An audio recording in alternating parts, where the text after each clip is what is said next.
reflex aim, dude, they're gonna pop off. They're gonna fucking pop off. I still have a lot of faith in Atlanta Reign, right? Yeah, they kind of like met during the regular season and then just kind of slap in tournaments, but I don't know. I think it would be a little bit of an upset if Paris come in and just start swinging their cops around and smack them.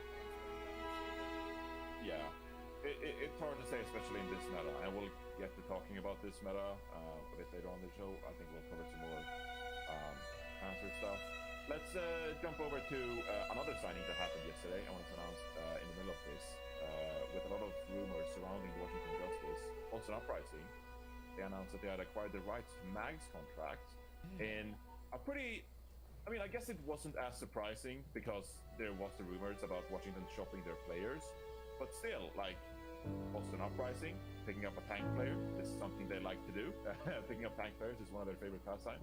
And so they pick up Mag, which I think is a pretty interesting pickup. You know, we know that Mag is a talented player, but also he looked like one of the better Junker Queens in week 1. So what do we think of this move? I don't think that I find this signing Boston Uprising to be a very. I mean, I hope they hold on. I'm pretty much hoping they hold on to him long term because right now Punk looks really good. They play Junker Queen. I don't even think this. I don't think this moves. This only matters if they're gonna play. If there's somehow a meta shift on stage 4, and main tank is back in business. You know, because like what Punk looks good. They tried to bench Punk so many goddamn times, and this man is still standing in the league. Like stand one, Ibushi, fucking Marvel, Itzel, and now Mag is on the list. Punk will prevail. Yeah, like it's still on a 2-way contract. By the way, he's not gone. I just don't see what Mag. To me, this is like possibly, especially in this current state of meta. This is like. Now, granted, I bet this worked out way before that. Maybe they didn't think Punk was going to be as good in the matches as it's been, right? Maybe it's like a match buff for Punk versus like scrims, which is why they wanted to pursue this trade, which makes sense. But on face value, seeing it before, this is like quite Boston. This is like not even a great trade for Boston, considering the current meta. Like now, if there's suddenly a main tank shift, then I think it works out really well for them. So it's good to have Mag on their roster for main tank. But right now, like there's probably a bunch of other teams that would rather love to get Mag. Well, okay, let's take it one step further then. I think we're all kind of muted on Mag as well. Boston Uprising, they're likely to make the play-ins. Obviously, we have no idea what the meta is going to be for the play-ins, but let's imagine there'll be anything but Junker Queen meta. Do we think that Mag could be like an upgrade over itself and contribute to Uprising's play-in success? yeah. But the question is he worth the salary that they probably took for him? You know, remember, Mag came in as one of the most hype rookie players to Washington Justice last year, probably still on a pretty high contract. Plus, they just purchased the trade. They didn't give anything for him, so I think he's always going to be an upgrade for this team, but the question is he worth the money that they're going to pay for him in a season in which they're already struggling, right? It's not like Mag's going to come in and all of a sudden they're a championship contender or anything like that. I just think it's a minor upgrade. So I just don't really completely understand the move by Boston. I'm glad, I'll say this. I'm glad they're at least investing in their team and that they're putting steps to try and be better because, Washington Justice, as you said, are not good. Well, you know who they need back now that Boston. Sorry, Joe, I'm going to make a point. Piggyback off of it real quick. You know who they need back when we're talking about investments now that Punk's gone and maybe there's a chance? You? Striker comes back to Boston. We bring Striker back. I'm putting that hypothetical out there because guess what? Boston won their match with Atlanta because Victoria Valentine looked sick. I'm not a Punk looked amazing too, right? But like their team overall looked sick. Their DPS showed up. The match they lost, their DPS were invisible. They need more consistent DPS. So, we got Washington back striker. That's who I think of a consistent DPS striker. Yeah, you just make sure you have a big inventory of keyboards you can smash, and then it'll be good. It'll be good. Alright, there we go. Now, Josh. No, what I was just going to say, it's not going to pay off until we hear I kind of like the pickup. I think Mag's still a very good main tank player. But I think Punk right now is probably a better jungle queen. I think Punk is like one of the better jungle queens in the league currently. It's been a week. Obviously, things can change, and they probably will. So I think Punk right now stood out amongst the rest of the teams.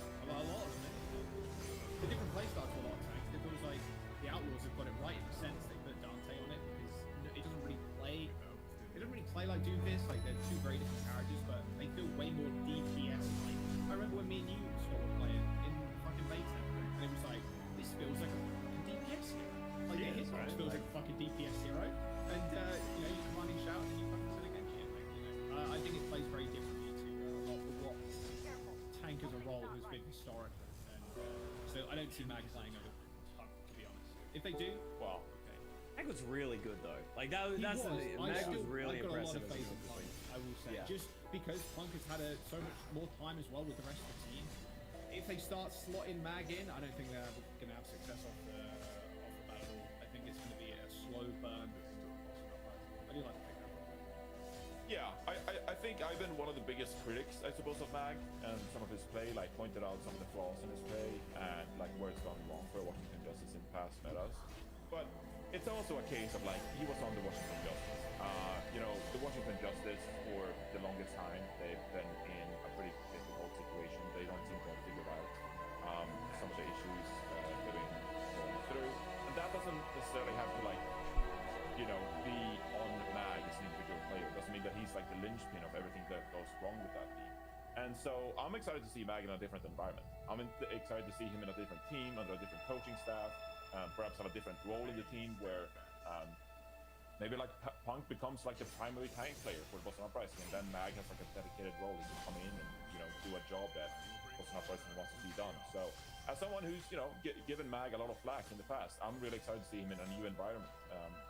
I think there was an assistant coach of Shock. Sorry, I can't remember the exact name.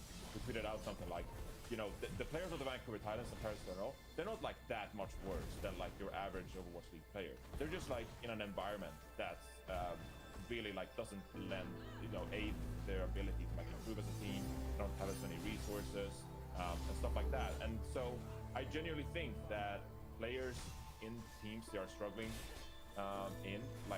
if they get a chance to be in a new environment and a new team and a new coaching staff, that can make like a massive difference to their play, how comfortable they are in their play, how confident they are in their play, and maybe open up a new chapter. So for Mag joining the Boston Uprising, I'm excited to see what he can show us. And I think it's a pretty good signing. I think Mag is like a better main tank player if you look at like Winston, Reinhardt, maybe Wrecking Ball, not as much, but better on those heroes than a lot of other players who contenders or even the Overwatch League. So I think it's a pretty decent pickup. I think Boston Uprising, they recognized there was a play at hand and they moved it off. So good for them. Yeah, there you go. Boston Uprising, Mag. So normally with Brent on the show, we don't really address rumors or anything like that.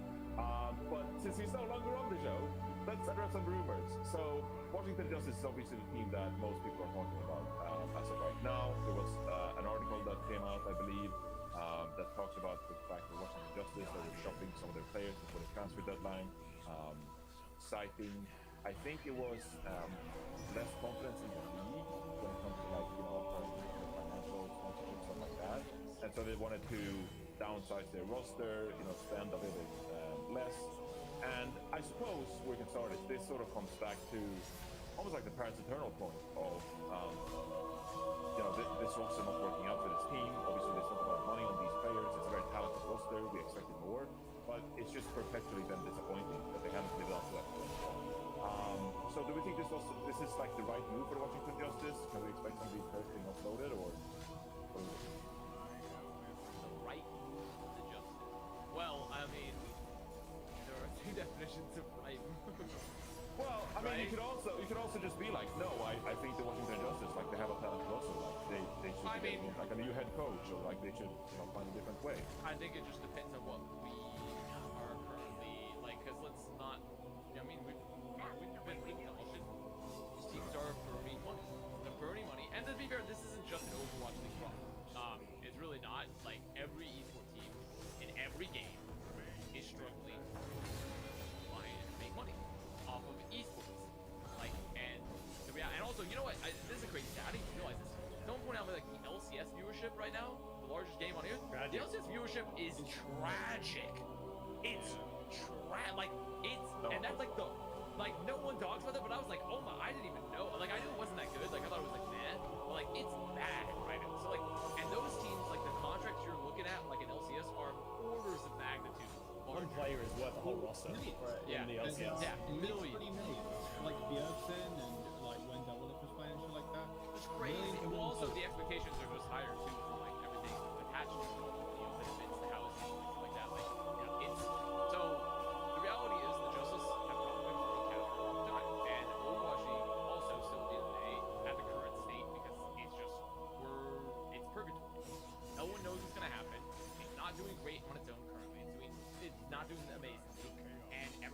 Overwatch 2. You know? TV little fault. Like, look at that. Look at that, yeah. Look at that. Look at that drop. That's insane. That's insanity. For I can't believe, I'm gonna be real. I actually can't believe LCK Spring is I was very surprised when I saw these numbers. I thought it was gonna be LEC at the top. Yeah. A little bit shocked. But I mean LCK, dude, the fucking region it kinda makes sense. So overall, like to me, from Justice and more business perspective, I think also people assume like cutting costs is inherently a bad thing. In a way, it's bad for players and for staff and stuff like that. But at the end of the day, you have to cut costs, or else these orgs are just gonna fold. They're just gonna fold and they'll be gone. Like if you burn cash for a million years, like they might just pull a Valiant, you know, and just be like, well, actually, we're just gonna like lay off all of our players and sell our slot, right? And we'll give it to anyone, literally anyone. Now we got No Hill sleeping with 4 other players in a room, and like you know, it's just like. Yeah, I didn't add this topic because I genuinely forgot. But we should address, the DP tweet and the no. We'll talk DP No Hill, right? Yeah. We can just do it. But like, Yeah, we can do it. to me, I think Justice made the right move from the bottom line. I just think, to me, like they must have just woken up from a coma because I don't understand how they started at the beginning of this year, agreed to all the contractual agreements, agreed to the salaries, and then halfway through the year, we're like, guys, we're paying so much money. Like that to me is like I don't really.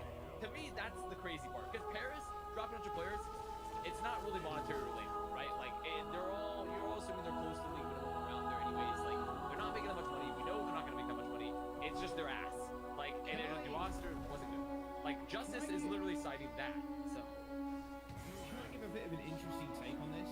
Go ahead. I think a lot of things. Okay, stop. Shut up. I think what's interesting about the way Overwatch League and like a lot of the teams are reacting, and like even other esports like TSM, like we were to sell as well. There's another LEC team that was going to sell as well. I mean, my team already did. Misfits sold. Okay, Misfits, yeah, but it's someone else. It's someone else. I'm thinking of it, yeah. Yeah. Scott. Fucking I mean, there have been there's rumors another for a million years that G2 was always the next year. Sure, it wasn't G2 though, I know that. Sure. Astralis. But like, yes, you're right, it was Astralis, and maybe Navi were going to pick them up. Anyway, yeah, it kind of relates to this point. But like, if you look at the global markets currently, like, we saw like a big fucking bull run after the coronavirus, right? The coronavirus was bad, and then it's been like steady, like fucking actually, it's been going up quite significantly. And then at the beginning of the year, we then kind of teetered off, and if you look at it, it's like, oh, hang on a second, we're in a recession. Inflation going fucking so low. Like, I think it's weird to compare this to where a lot of teams are pulling back slightly with money and like maybe looking to sell their spots. Maybe it's something to do with the markets in the fucking real world kind of crashing off too, because that's what generally happens. Like, if we're in a recession, companies end up pulling back slightly, and maybe it has something to do with the reason a lot of bulls The are. fucking market's and gonna their crash. We'd have a players pre-con finger on this. Yeah, And well, that's I'm just true. saying, this kind of shit fucking affects every facet of entertainment and every facet of like society. This kind of maybe recession we're in, kind of, or like the inflation rate going up. And I don't know, man. I've got a feeling it's got something to do with it because it's all happening at the same time. Yeah, I mean, there's definitely like environments where people heavily invest into like growth business like esports. Like, what the fuck is esports? Like, it's almost like an ethereal business. Like, oh, it's the future of sports. It's video games with competitive rules. We're going to invest in it and just. There is 2 esports ETFs. I mean, come on. Yeah. Well, Hey, FaZe I actually had don't like think a they're that short liquid, squeeze but- on it recently. They actually did. FaZe Who? yeah, FaZe. the other day. The Yeah, FaZe like FaZe S-Pack stock. kind of popped off. Actually, short squeeze, yeah. It like fucking plummeted like most IPOs do, and then it just, and then everybody was like, oh, FaZe has fucked everybody, because, everybody on esports works on a 1-week memory and time span, so like they don't think about next week, and then FaZe kind of went on a small little run. It was kind of insane. Yeah, there you go, the Van Eck video game and esports ETF, data shares, video games and esports ETF round. What is Did you happening? laugh at beta shares? Yeah, it's funny. I mean, if there was an ETF to do with esports, it would definitely be called Beta Shares. So, or owned by Beta Shares. But yeah, I just. I want to agree Yeah, with Jack as well. Like, someone came into my chat and they were like, why is this only happening in the West? Why is this not happening in the East? It's like, this did happen in the East as well, like a month ago. Remember when we had the Chengdu Hunters didn't sign a Pritter? As Johnny said, the Guangzhou Charge have completely flipped their roster. That might be more like roster roles Well, dependent. that team And was then, like, actually bad. that team was actually bad, but like, and then you have the Valiant. Like, there's been so many things that have been done in the guise of monetary, like it just didn't make sense. And I think it's not bad. I agree with Avast of the teams need to get to a sustainable point in which they can function without being like, we have to win, otherwise it's just not valuable. And like the Washington Justice, even if they were winning, this potentially could have happened because, as Jack said, we are going into at least some form of a recession. We're seeing not just the Overwatch League and not other esports, like endemic organizations have been heavily pulling back on staff right now. We're seeing a lot of layoffs in the endemic organization space. So it's like, it's just, esports is not profitable, and Overwatch League right now, as Avaz said, is just setting fire to money hand over fist for a lot of these teams, just because that's the nature of the game. People bought into the Overwatch League for the hype of the 2018-2019 situation, and since then, with COVID, with going online, with everything that's happened with the company and the league, it's just not making money. So looking to the future in Overwatch 2 and the future of the Overwatch League, teams need to get to a sustainable angle so that we can actually function as a league without having 3 to 4 teams implode every season, because it just makes the league and everything feel fucking awful. Like, do you guys feel good about the league right now? No, like, it feels terrible. It feels like we are straight up dying, and I've never seen more questions of people saying, is the league dying? Oh, this is the last season of the Overwatch League. It's not the last season of the Overwatch League, probably. But it's not just gonna fail, but teams, it needs to pull back a lot, right? Like, it just needs to find a good middle ground. Yeah. Do you want to jump over to the DPay and... Well, we haven't really talked, I mean, we only talked about the financial aspect. We didn't actually talk about any of the other aspects of the Justice. Like, what does this mean for their season? Let's say it, their season? Probably, if you expect Justice to be good, probably not. It probably Are won't they be good gonna after drop this. more players, do you think? Like, how, like, because... Are they going to drop more play? Oh, yes, they're going to drop They have to do it in the next 2 days then, right? Like, August 18th, they need to do it. I mean, this is a whole other can of worms, man. Is this Yeah. whole fucking August 18th? So essentially, we should just explain this, because people might be confused, because yesterday, I received, no joke, because there was a bunch of shit happening too at my work, but in between this, I saw all this shit happening. It was like, it's like a black hole suddenly discovered in our server system, and we were slowly being sucked into it, you know? But pretty much, August 18th is the trend. We're gonna explain this in simple terms, because I've gotten the truth. The light has hit me, I understand everything as it is. So August 18th is the trade deadline. That means by August 18th, you had to have traded players to another Overwatch League team or dropped them. So that way they can be picked up for another team for the rest of the season. Because if you drop them on or if you drop them after August 18th, they can't be re-signed to another Overwatch League team. That is 100% confirmed from the head office of the Overwatch League and by many GMs. The thing is, Mr. tweeted that out as well, yeah.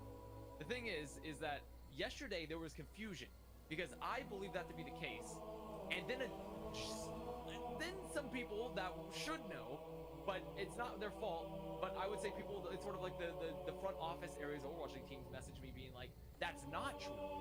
If you drop, like, they have to be, like, they're pretty much, if they have been dropped even before August 18th, they can't get re-signed, right? Or something like that. Which, like, that's what I was told.